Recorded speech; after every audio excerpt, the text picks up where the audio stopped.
लहानपणी मुगड्याचा मार नाही खाल्ला त्यानं खरं बालपण नाही अनुभवलं. तर तुम्ही म्हणाल की मुगड्याचा आणि या आजच्या व्हिडिओचा काय संबंध. तर संबंध असा की आपला आजचा व्हिडिओ आहे तो आहे मुगड्याचे झाडू कसे बनवले जाते त्यावर. सो नमस्कार मंडळी, आपल्या चॅनलच्या एका नव्या व्हिडिओमध्ये मी शुभम दीपक गावाले तुमचं पुन्हा एकदा मनापासून स्वागत करतोय. तर मंडळी, मुगड्याचे झाडू म्हणजे नारळाचे जे हिर असतात, जी पाती असतात, त्याचे हिर काढून जी झाडू बनवली जाते तिला मुगड्याचे झाडू असं बोलले जाते. तर आपण आज बघणार आहोत की सिंधुदुर्ग पद्धतीने ती झाडू कशी बनवतात. कारण आमच्या रत्नागिरीमध्ये कात्याच्या सहाय्याने ती झाडू बांधली जाते वरती, आणि सिंधुदुर्गमध्ये त्याची जे वरची हिर असतात तिची वेणी घालून तिचा मुगडा केला जातो. तर आपण आज बघणार आहोत की सिंधुदुर्ग पद्धतीने ही मुगड्याची झाडू कशी बनवली जाते. So let start video.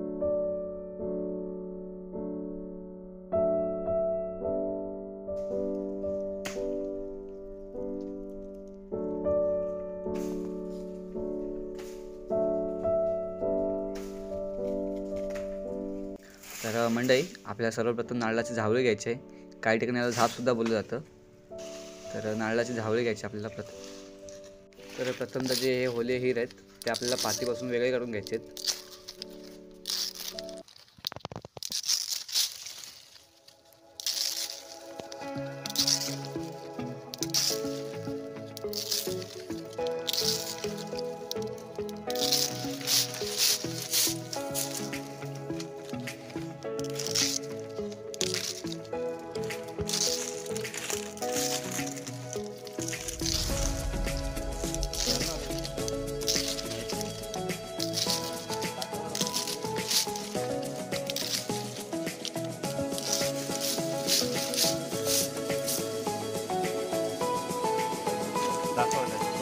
आणि हे नंतर ना हे झेजर आहेत दगडन किंवा कोयत्यांना हे वाढायचं वडा हो गया.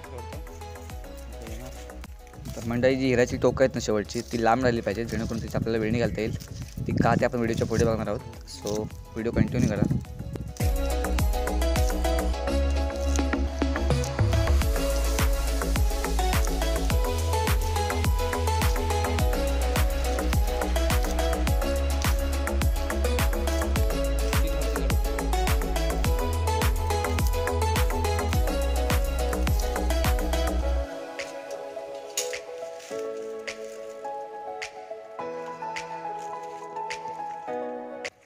तर मंडळी, एक झाडू बनवण्यासाठी साधारणतः आपल्याला 3 झावळ्या हवेत, म्हणजे 3 झाप हवेत. तर इकडे हिरा काढायची काम चालू आहे.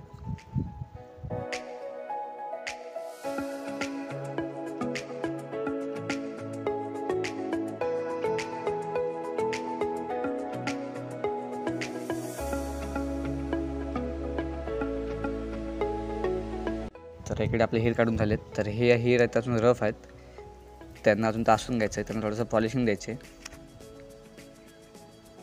तर ही पॉलिशिंग कशा प्रकारे द्यायचे आहे तर हे बघा, अशा पद्धतीने हे जे आपण रफ हिर काढले होते त्यांना तासून घ्यायचं आहे. सुरी किंवा ब्लेडच्या साहाय्याने आपण करू शकतो. तर हे करताना खूप सावधानगी बाळगायला हवी, आता हाताला लागू शकतं. So take care.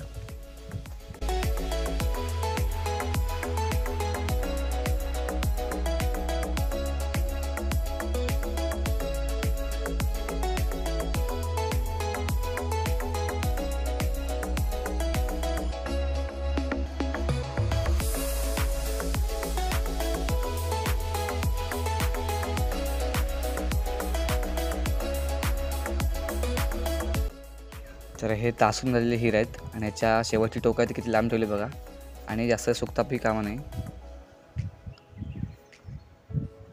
हे बघा, हे पॉलिश केलेलं आहे पूर्ण.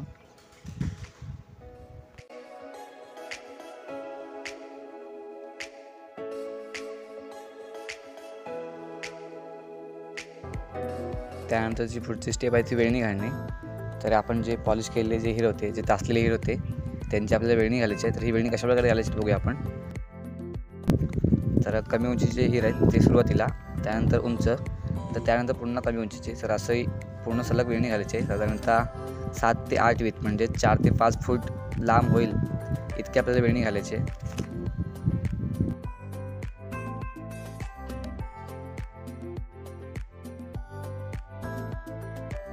तर मंडळी बघू शकता आपण इकडे की कशी प्रकारे वेणी घातलेली आहे. तर या वेणीचा फायदा असा होतो की जो आपण मुगडा काढणार आहोत तो लवकर सुटत नाहीत आणि रत्नागिरी पद्धतीमध्ये जो आपण काताच्या साहाय्याने आपण हिर बांधतो वरती तर ते लगेच सुटायची शक्यता असते. तर वेल्डिंग हाताने काय होतं की घट्ट होतो पूर्ण मुगडा तो आणि सुटत नाही सहसा. तर आपल्या इकडे वेल्डिंग रेडी आहे बघू शकतो आपण. आणि हिला अजून जरा मजबूत होण्यासाठी थोडंसं आपण तिला प्रेस करून घेतो आहे.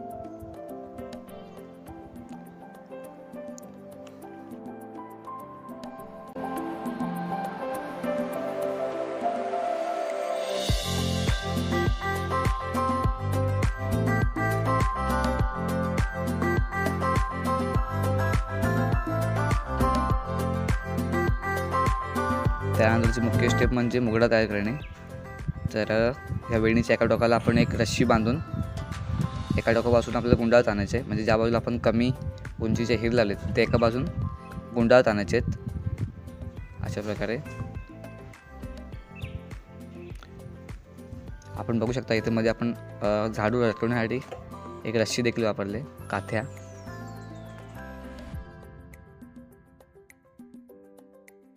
ही गुंडाळी अजून भक्कम होण्यासाठी आपल्याला मध्ये मध्ये त्याला प्रेस करायचं आहे. तर ते हातोडी किंवा कोणतेही अवजड आपण हत्यार वापरू शकतो. आणि अशा प्रकारे पुन्हा गुंडाळी करायची.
तर आपला जो मुगडा आहे तो ऑलमोस्ट डन होत आला आहे. तर व्हिडिओ कुठे स्किप करू नका, अजून पूर्ण बघा.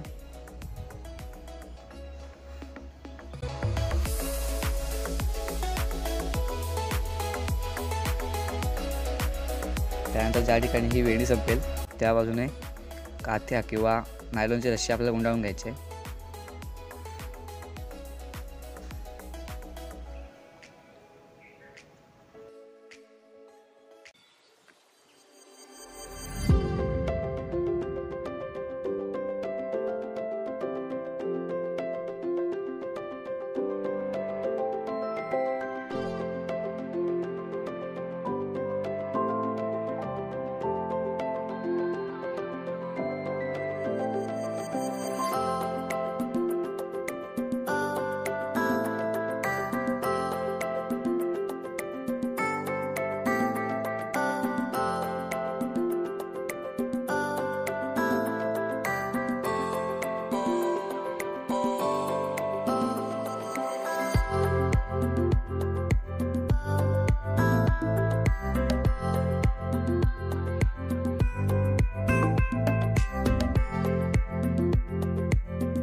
त्यानंतर झाडूला प्रॉपर शेप येण्यासाठी आपल्याला तिला फुलवून घ्यायचे आहे. तर दोन्ही बाजूने थोडे थोडे हेर घेऊन आपल्याला असे ओढून घ्यायचे आहेत.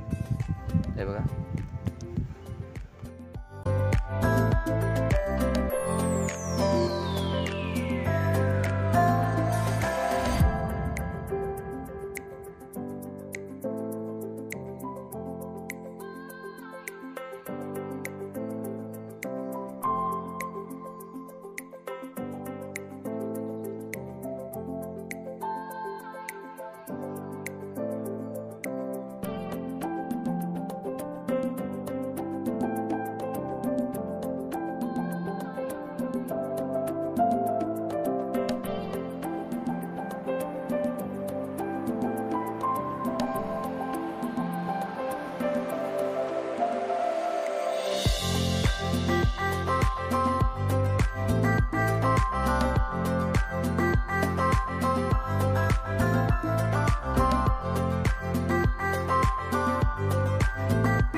तर अशा प्रकारे आपली मुगडाची झाडू रेडी आहे.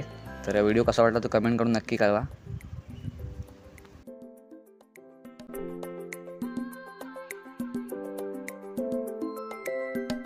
तर मंडळी, तुम्हाला हा व्हिडिओ कसा वाटला तो कमेंट करून नक्की कळवा. त्याच्यासाठी एक कमेंट, एक लाईक आणि एक शेअर जरूर करा. त्याचप्रमाणे चॅनलवर कोण नवीन असेल तर चॅनल सबस्क्राईब करायला विसरू नका. त्याचप्रमाणे बाजूला दिलेली बेल आयकॉन देखील दाबा, कारण मी असेच नवनवीन व्हिडिओ तुमच्यासाठी घेऊन येत असतो. सो पुन्हा भेटूया एका नव्या व्हिडिओमध्ये. तोपर्यंत सगळ्यांनी काळजी घ्या. Stay tune, take care.